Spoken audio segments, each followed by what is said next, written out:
Da sabah oldu da.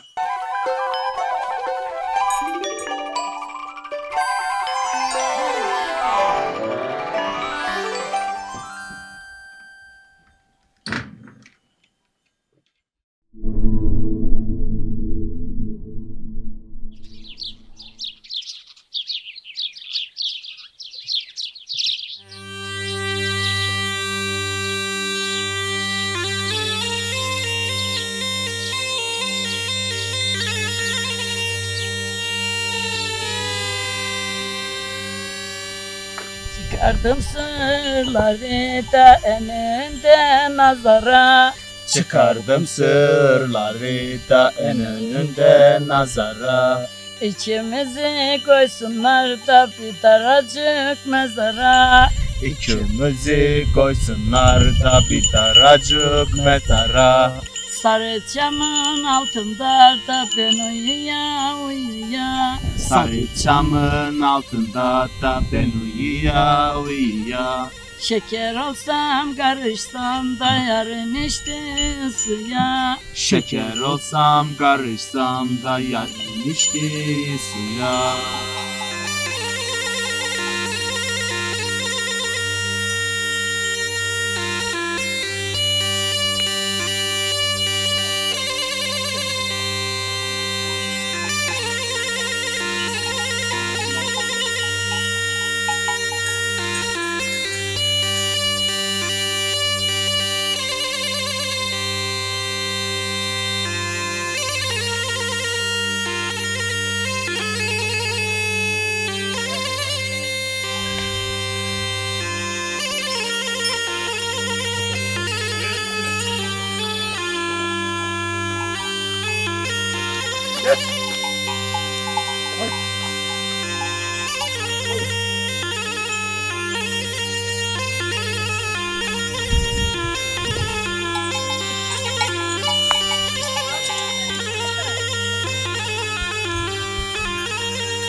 Kuru yumuşhane ekmeği.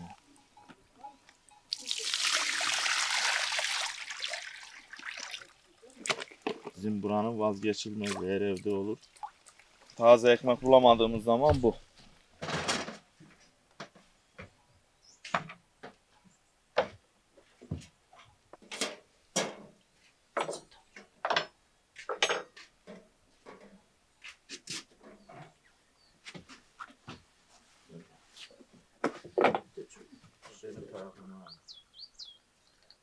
Benimki açık olsun. Yes. Vallahi iyi misin? Tansiyonum çıkar.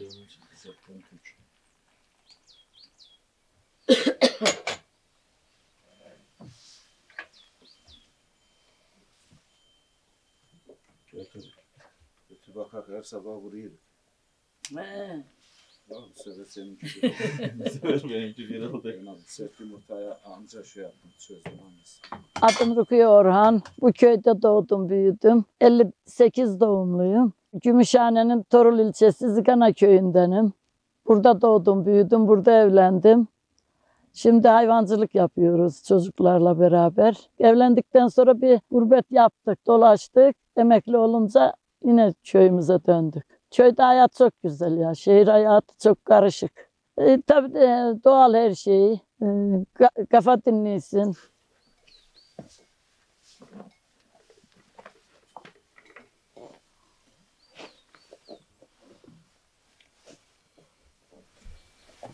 Bunu üreten firma acaba hiç denemiş mi? Ayağına. Denedim de aldın oğlum. Denedim de aldım da bir numara da büyük aldım. Evet başardım. Yapışıyla.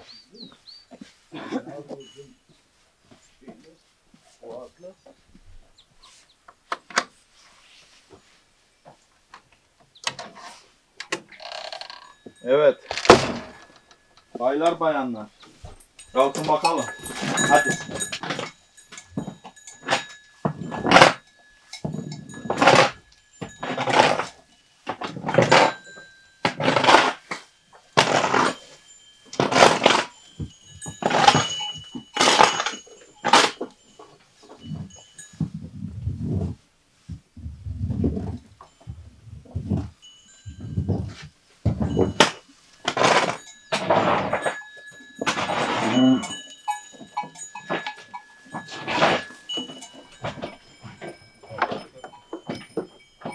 rahat.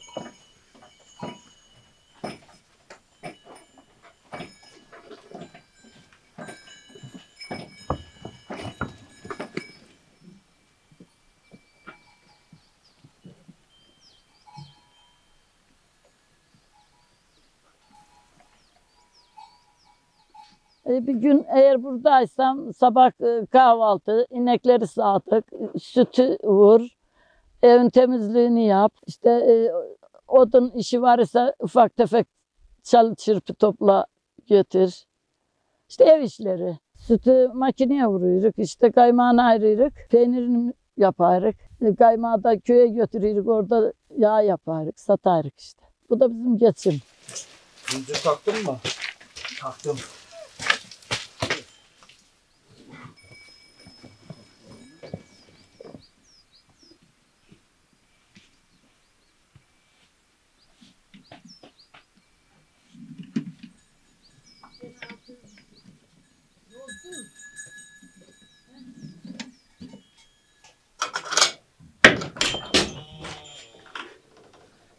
Ey gençler. Siz de pislettiyiz mi bunları? Ne yapaysın? Kalk bakayım hadi. Kalk sabah oldu kalk. Zerre kalk. Allah çalı süpürgesi iyi de. Biz beceri kullanamayız. Sabah sabah yine bir fırça yedi.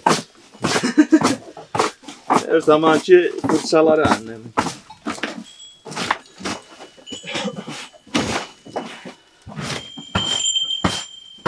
Buradakiler hep erkek olduğu için atlağını tahta yaptık. Çok ıslatıydı atlağını. Aralıkları bir açtak iyi olur. Kalk bakayım Zerre. Kalk oğlum hadi. Kalk. Hadi.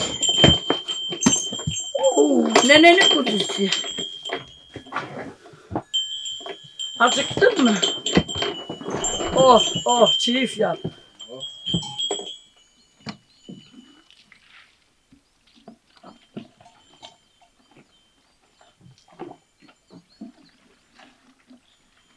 Kız iken babamların vardı. Koyunları da vardı, inekleri de vardı, her şey. Yani çocukluğumda hayvancılıkla büyüdüm. Tabii o zaman araba yolu yoktu. Buralarda yayla yapardık, hep yürüme. Buraları eker biçerdik, hep eşeklerle taşırdık köye. Yukarı gelirken binerdik eşekleri, aşağı yükler giderdik. Patika yollardan hem de. Aşağıdan bir hayvan gelse de karşılaşsan kalırdın yolda.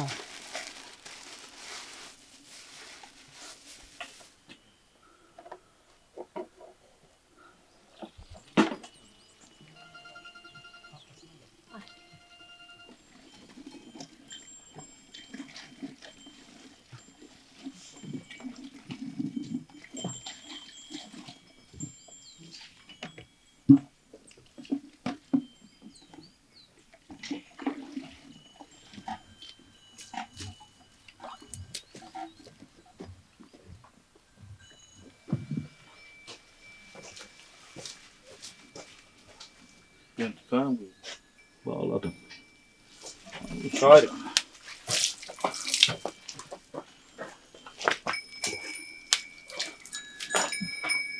Ali. Oralarını para. Abi şu ben ayağına bak ha. Çok Presleyeceğiz siz bizi arada. hadi buyurun. Yanlış bağlarsın. Şuradan al ipini. Yanlış olur mu? Ben hep Bu öyle tarafa bağlarım. kaysın buyruk bak. Hep öyle bağlarım ben. Sen tarif ettiğin benim kafaya girmiyor. Girecek. Yukarıda. Dedim siz yukarısı. Silirsin ama Arka pis mi? sen bilirsin ben. Annem bu konuda kırmızı çizgileri var. Hassas.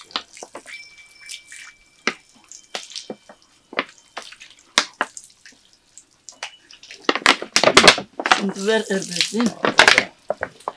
Ben ıslatayım da yumuşasın. Öyle arkalarında bir şey var mı onun? Yok. Bu ineğimizin sütü azlandı. Doğum yaklaştıkça sütü gidiyor.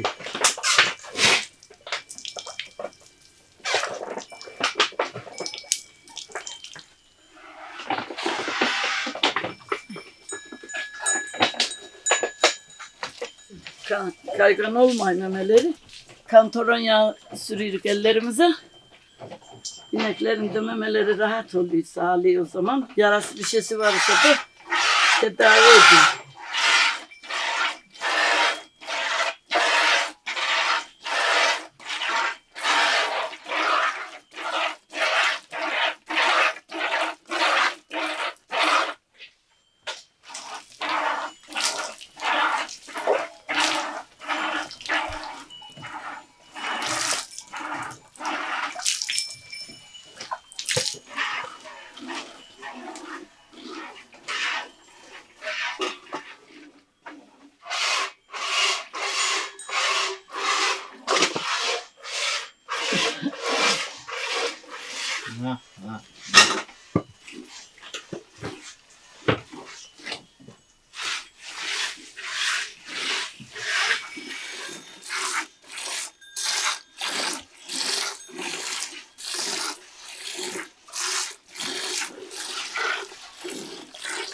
Tamam. Hayvanları sağdıktan sonra memelerine jel sürüyoruz. Mastit hastalığı yaşadık.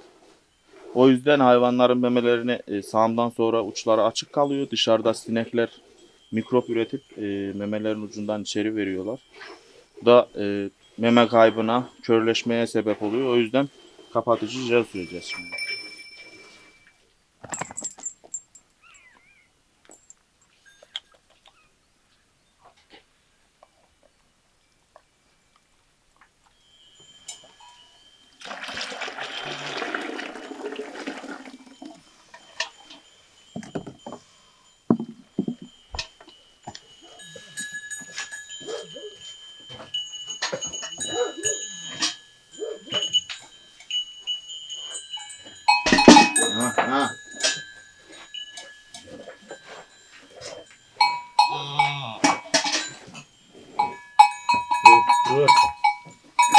Bunun memesine diken geçti herhalde.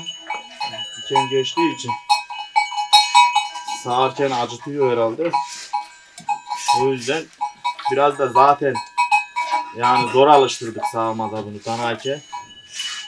Bizim elimizden doğma. Dışarıdan almadık. Böyle dönüp dururuz. Ufaktan başladık hayvancılığa. Bir çay ocağı açmıştık önce. Ondan sonra çay ocağını işlettik epey. Pandemide artık daha yürümeyeceğini şey yaptık. Gördük. Dedik ki hayvancılığa da ufaktan başladık o ki. Bu işe tam eğilelim. Biriyle de uğraşmayız. Hayvanları artırmaya başladık. İlk hayvanları abim almıştı zaten. Bir inekle 3 tane buzağı, erkek buzağı. Onları baktık. Onların 3'ünü kurbana verdik, erkek buzağları. İyi bir sermaye yaptık. Onunla beraber inekleri artırmaya başladık. Artıra işte bu vaziyete geldik. Kazandığımızın çoğunu yine işimize yatırdık büyümek için. Bu da bence doğru bir hareket oldu bizim için. Devletten en son aldığımız hayvanlar için bir hibe kredi kullandık. 200.000 lira. Onu da şeyde ödeyeceğiz işte bu Şubat'ta.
Bunlar işte eski makineler.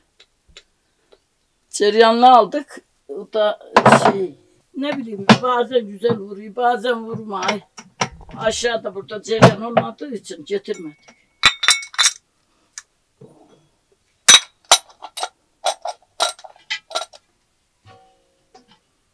Ya şimdi devlet para anlamında yardımcı olmak çok da önemli değil. Teşvik edilmesi lazım bence. Yani bizim hayvancılıkta işimizin tanımı olması lazım. Bizim bu ülkede işimizin tanımı yok. Şimdi mesela en basitinden biri görse okudun da çoban mı oldun diyor. Şimdi okudum da çoban mı oldum değil. Ben bu işi yapıyorum. Ha gittim fabrika kurdum. Ha da hayvan aldım. Hayvan bakıp ondan bir şeyler üretip satıyorum. Bunu toplumun anlaması lazım. Ön yargıyla bakılmaması lazım. Aileler ön yargılı. Yani bu işe başlamak isteyenin ailesi de ön yargılı. Bu işi yapan biriyle evlenmek isteyenin kızı da ailesi de ön yargılı.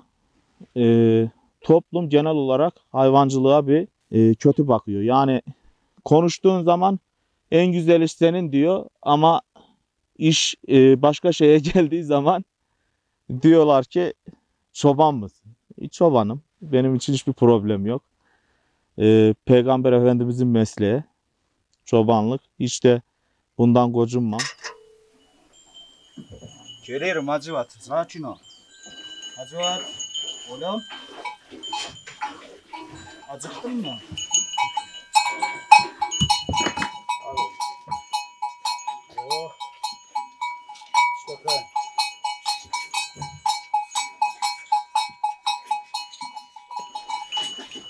Seni Artvin'e götüreceğim, büyüteceğim. Tamam mı? Güreşeceksin orada. Yediğin sütün hakkını vereceğiz.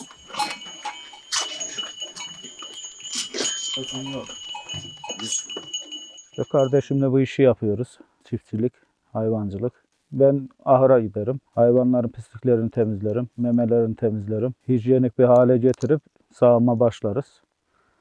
Ondan sonra sütü koyarız. Annem buradaysa sütü işler. Yoksa biz öğle arası geldiğimizde yaparız. Peynir yaparız. Yemeğimizi yeriz. Saat 3 gibi yine tekrar hayvanları çıkarırız. Akşam 6.30-7 gibi koyarız. Yine sağarız. Yine aynı işlemi yaparız. Sütü makineye vurup peynir yaparız. Ondan sonra gece uzun. Sabaha kadar köpekler avladıkça biz de onlara yardım ediyoruz.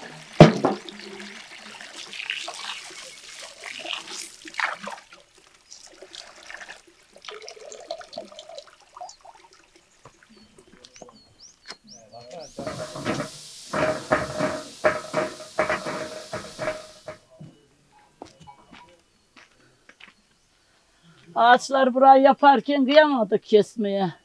Böyle içinde bıraktık. Serinlik de yapıyor içerisine. Süt falan güzel serin duruyordu. Bayağı küçük idiler, büyüdüler. bu sütü nereye?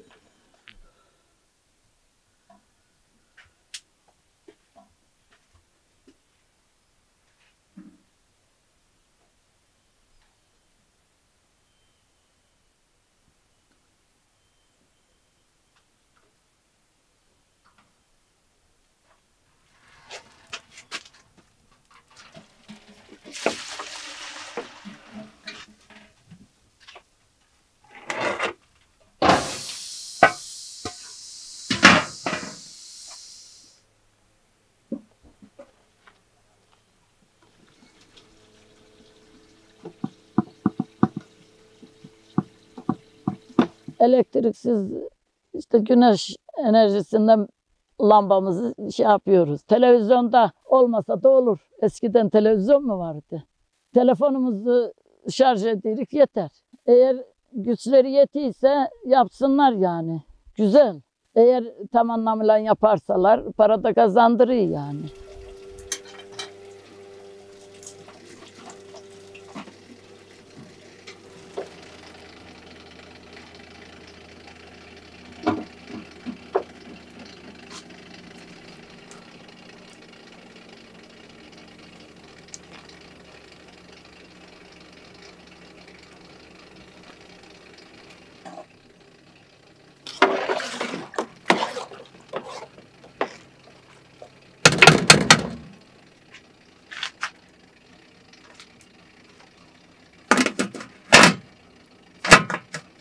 Peynir mayası attım.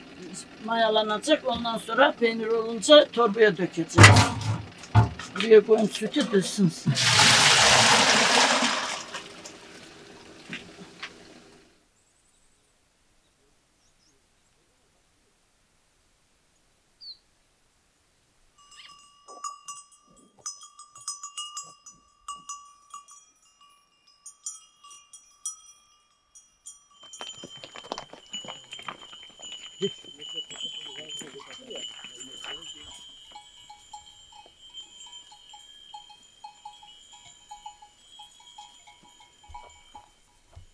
Gel yazmalı gel.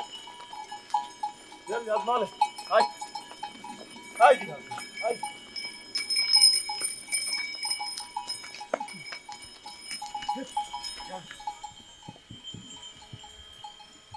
Haydi. Haydi.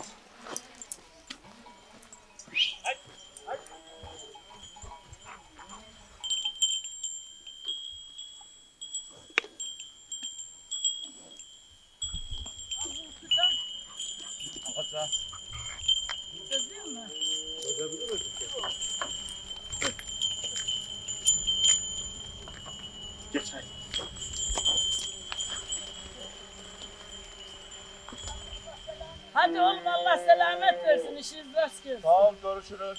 Hadi görüşürüz.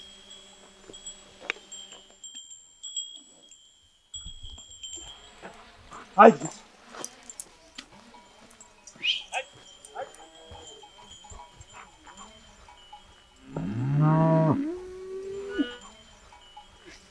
Hay. Hay. Geç. Hay. Gençlerin illa hayvancılık değil, üretmesi lazım. Gençler üretirse bu çıkmazdan kurtulacağımıza inanıyorum. Az zorlukları var. Bunlara direneceğiz. Ben mesela yem maliyetini düşürmek için geldik. Burada dağın başında duruyoruz. Mera hayvancılığı yapmak için. Direniyoruz yani. Şartlarımız şu an kötü olabilir. Diyelim ki elektriğimiz yok. Ama bir şekilde buna katlanıyoruz. Bunun da bizi iyi yerlere götüreceğine inanıyoruz. Hulk! Şimdi buzaklarla oynayacak ki. Gel. Hop. Sen sevindin mi ineklere geldim diye? Ama hastaydın ondan götüremedim seni. Hadi iyileştirildin mi? Oynadın mı buzaklarla? Hop yat aşağı. Oh. Hop. Heh, atla. Hop, çok sevindi bu. Hulk çok sevindi. Hulk çok sevindi Hulk. Çok mu özledin bizi? Veteriner öyle dedi.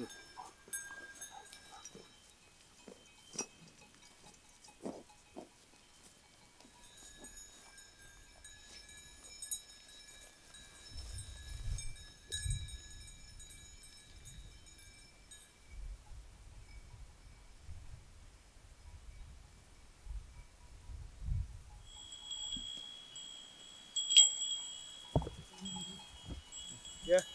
Akbaş. Gel oğlum haydi. Gel kuşburnu ye ha.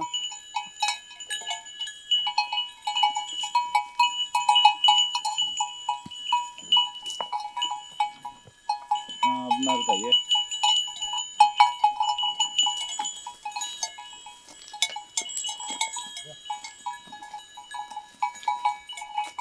Hayvanları işte dereden vururuz yukarı.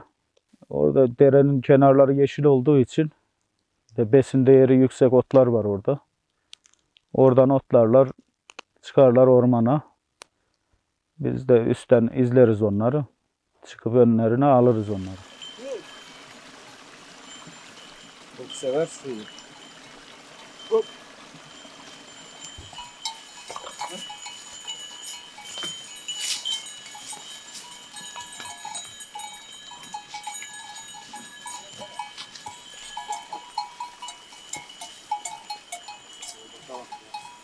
Yaylacılık 10 numara. Ben yani şey de olsa kışın da gelebilsem Hiç köye inmem. Hep burada dururum yani. 10 numara yer. Kafamız rahat. Kimse yok. Hayvanların da kafası rahat. Onların kafası rahat olunca bizimki hepten rahat oluyor. Karadeniz'de hayvancılık biraz zor. Maliyetler yüksek oluyor. Çünkü İç Anadolu'da her şey elinin altında. İnsanların arazileri çok fazla. Traktörle ekip biçebiliyorlar. Biz burada diyelim ki bu sene bir araba gibi bir motor aldık. Onunla biçebiliyoruz. Traktör çünkü çayırlara girmiyor. Hep bayır, engebeli olduğu için. Burada o yüzden biraz arazi şartları yüzünden hayvanın yiyeceği besin zor bulunuyor. Bu da tabii maliyete yansıyor.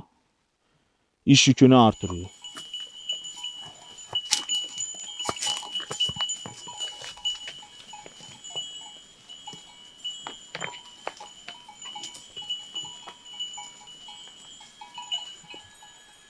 Bunun otuna lyor deriz biz.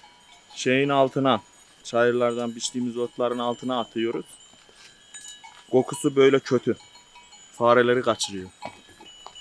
Otları fare kesmesin diye bütün otların altına atarız. İnekler bu meyvesini seviyor da otunu çok kartlayınca otunu da yiyorlar.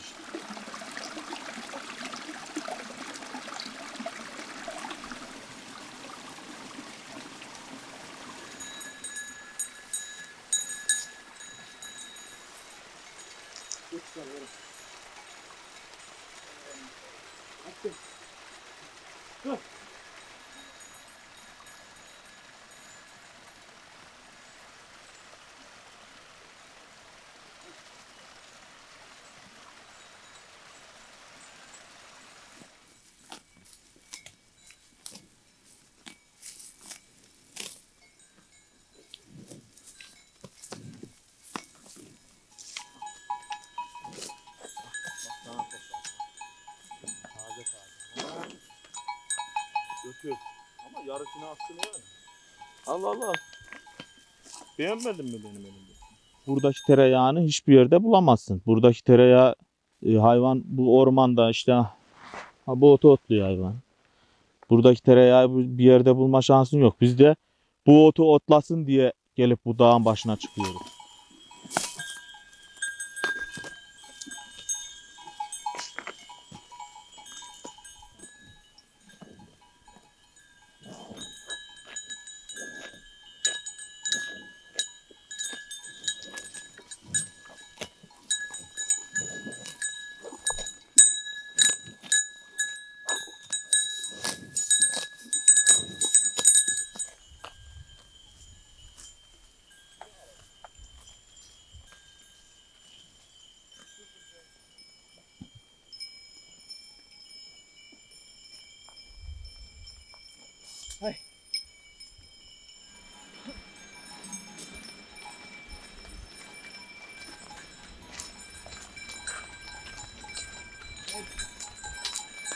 Ben yıllarca çalıştım işte başkalarıyla. Baktım ki ben kimseyle anlaşamayacağım. Yani anlaşabilecek bir tipte değilim. Ancak kardeşimden anlaşırım. O yüzden dedik kendi işimizi yapalım. Yani anlaşamadım da çalıştığım hiçbir şeyde. Haksızlığa çok gelemeyen bir tipim. Yani göz yumup gidemediğin için hep sorun oluyor. Dedim kendi işimizi yapalım işte. Böyle daha mutluyuz yani. Gel yazmalı gel. Gel yazmalı. Haydi. Haydi. Haydi. Haydi.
Devlet veterinerlerini sahaya sürmeli. Devlet veterinerleri muayeneye gelmiyor mesela. Ücretliyse de gelmeleri lazım bence.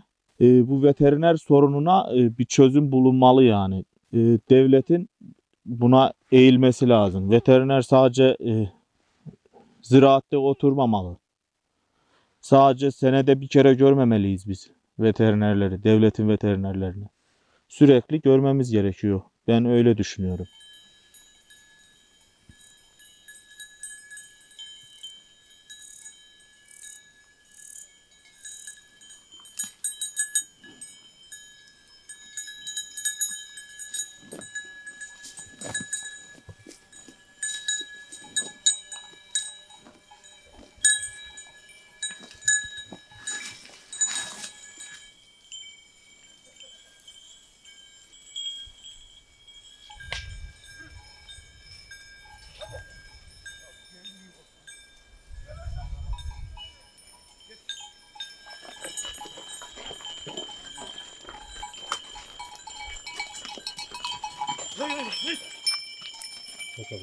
Geç geç geç.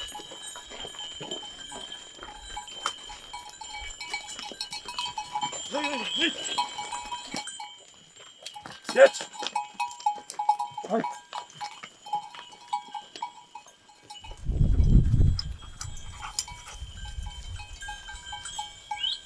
Koş bakayım bu zaten.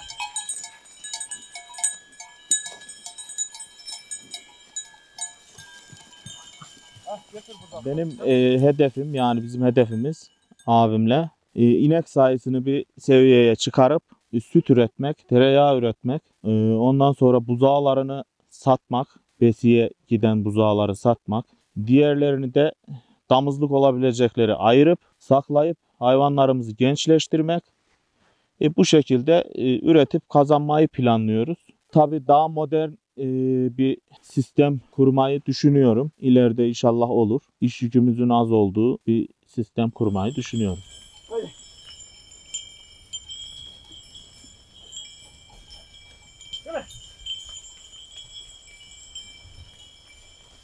Bu ahlat ağacı dedemlerin de zamanında yani hesapladığıma göre kendi kafamda 100 senelik falan var. Annemin çocukluğunda böyleymiş. Ondan daha önce olduğu da söyleniyor. Bayağı bir eski yani en az 100 yaşında bir ahlat ağacı. Hala üstünde armutları var.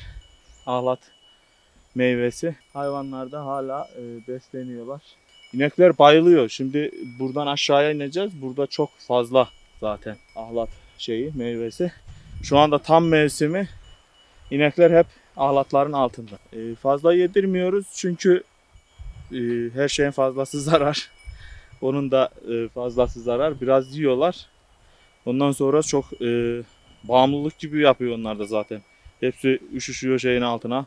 Birbirlerini vurma, dövme. O yüzden biraz yiyorlar. Ondan sonra alıyoruz ot.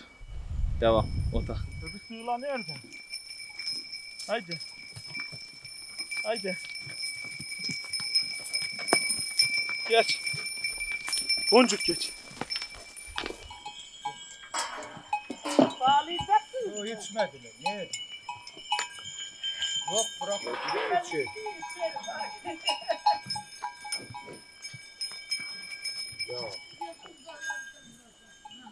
Al gel de üstünde. Koyun içeride bağla. Gel gel gel. Gel sakın gel kızım gel.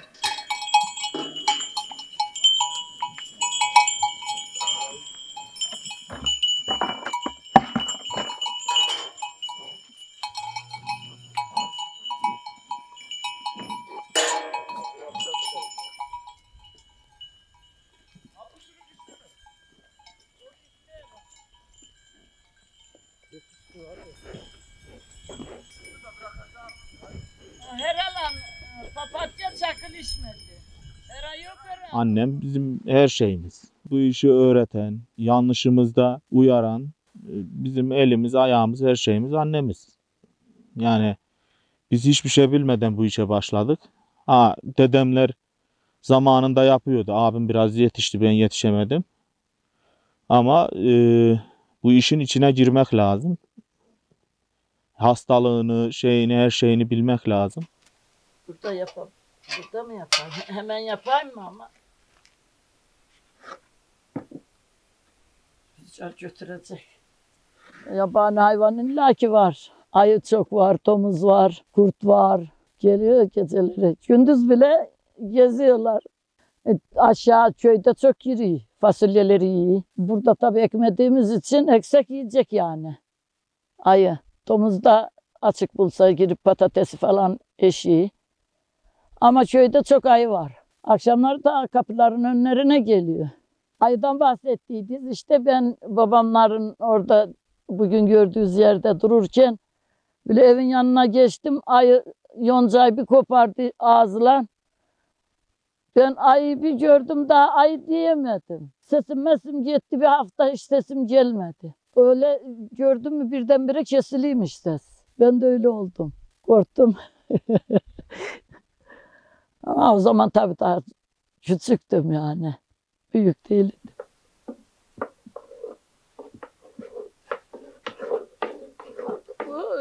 Bizim katmerler tuzlu. Başka mesela doğu tarafta tatlı yapıyorlar. Cevizli tatlı.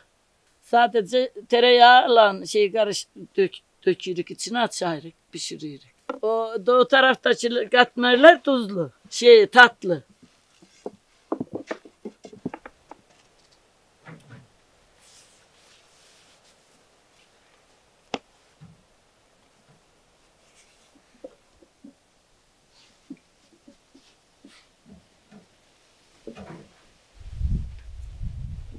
Oy bir sigara ver bana da haydi de baktım na da dumana haydi de baktım na da dumana oy düşmanlar geldi yola da haydi de gülcüm gelmez imana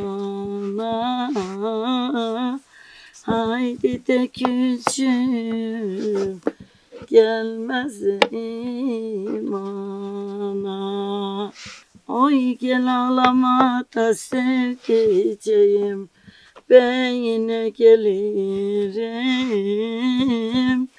ahiret hakkını helal eyle, belki de ölürüm.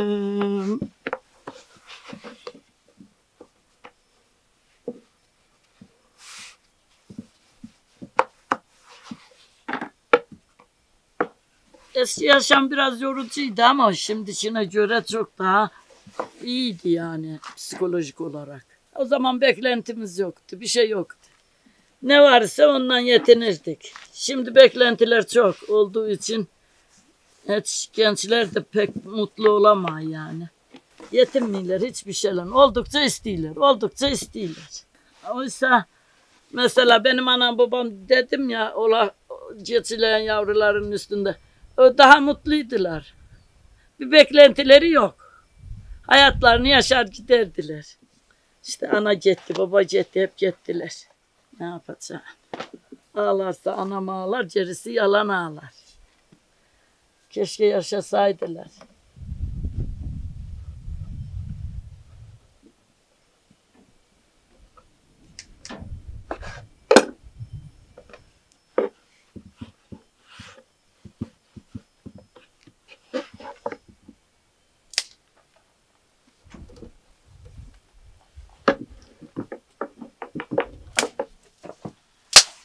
Odun yok. Sobaya yaktı. Önce odunu bırak da sonra yakar. Bir çay edeceğim. Ben yakana kadar şey olmuş. Katmerler olmuş. Biz de boş durmadık. Annem arada fırça atar ya.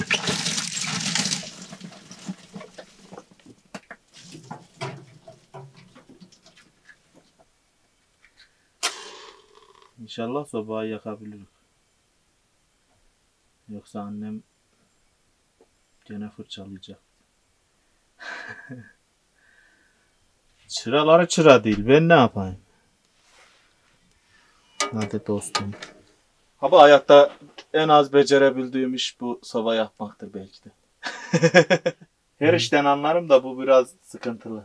Bunu da yaktım ama herhalde. Sığmadı. Sığdırdım. Oğullarımla da aram iyi. 3 tane oğlum var. Bir tanesi Trabzon'da. Onunla da iyi. Bunlarla da iyi. Bunlarla burada duruyor. O da orada çalışıyor. Beyim de aşağıda duruyor. Ara ara geliyor buraya. İşte orada fasulyemiz, her şeylerimiz var, tavuklarımız var. Evimiz de orada. Oraya da bir adam lazım. O da orada kalıyor. Biz de burada kalıyoruz. Ben gidip gelirim işte. Uşaklar burada. Hayat böyle geçiyor işte. Allah sağlık selamet versin de gerisi önemli değil. Maşayı da al da gel bana Hasan.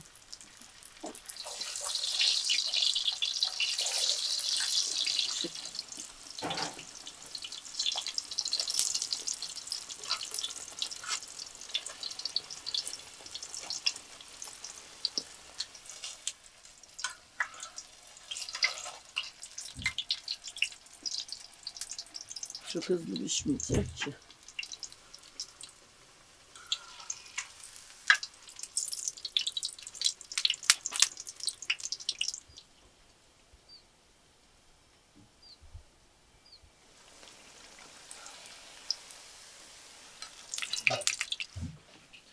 Şimdi bizim yaylaların meşhur yemeği.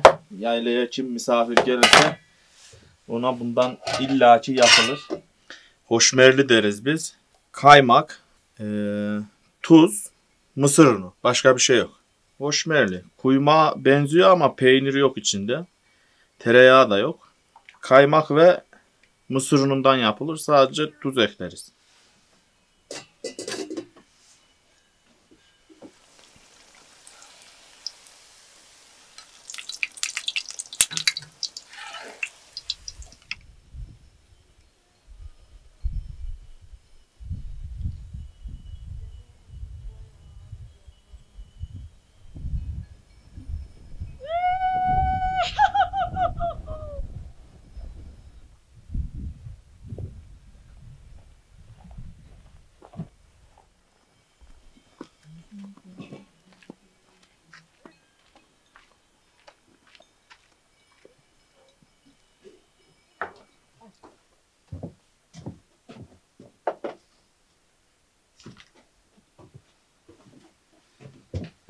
Şunu buraya koydun ama ne şahane oldu. Şahane arası. Ay, yorulduk, iyi bir çay içelim. Hasan, Yavaş yavaş. Hasan Korkma korkma. Çaydanlık şakası yapacağım sana.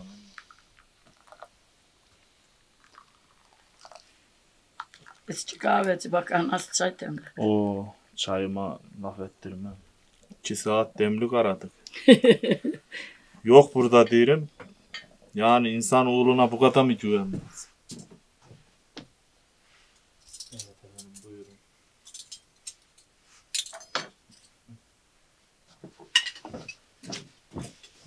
reçete de isteyecektim ama yok. Eline sağlık. Yemeden kim? Güzele benziyor. Dış görünüşe bakmayacaksın.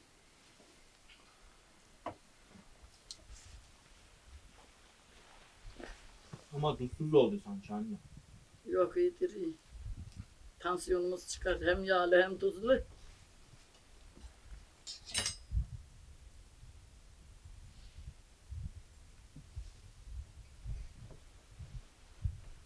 Öyle gidi dağlar.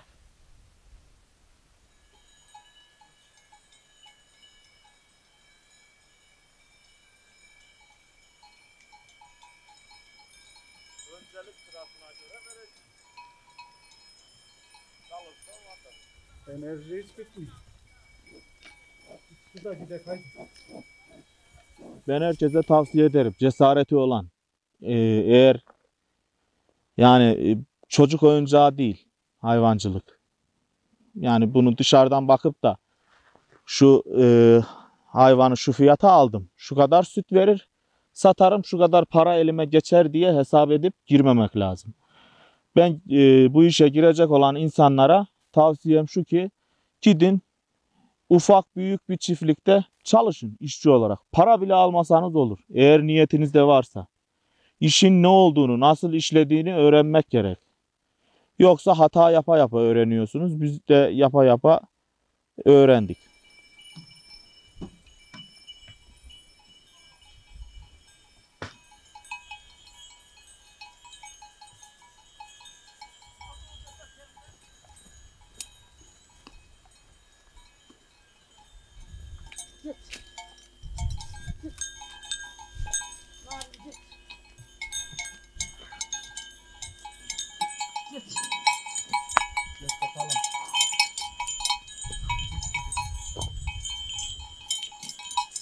Geç. Yavuz. Geç. Hadi. Hadi. Hadi. Geçin hadi. Bir taraftan.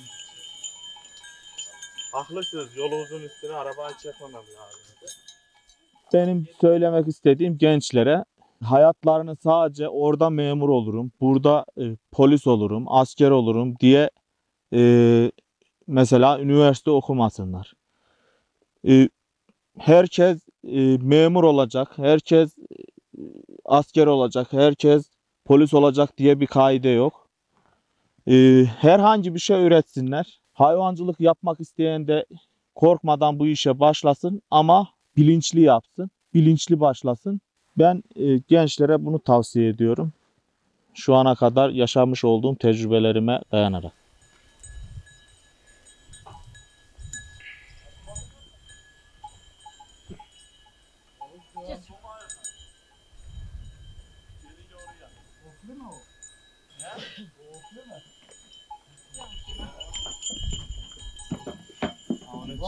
Hep kas olur değil mi? Vücut geliştirmek.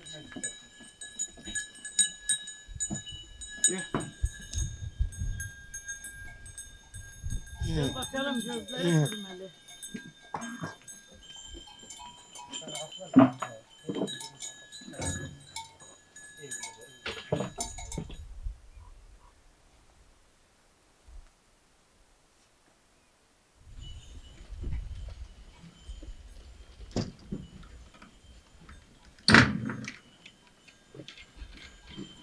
Allah'a selamet versin.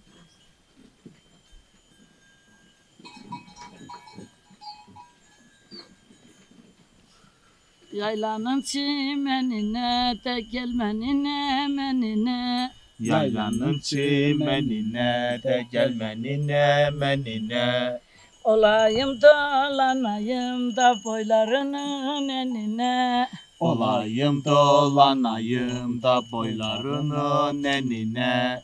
Yayla çimenimden de doymadım eminemden. Yayla çimenimden de doymadım eminemden. Yer doyarsa yağmurdan da ben de doyarım senden. Yer doyarsa yağmurdan da ben de doyarım senden.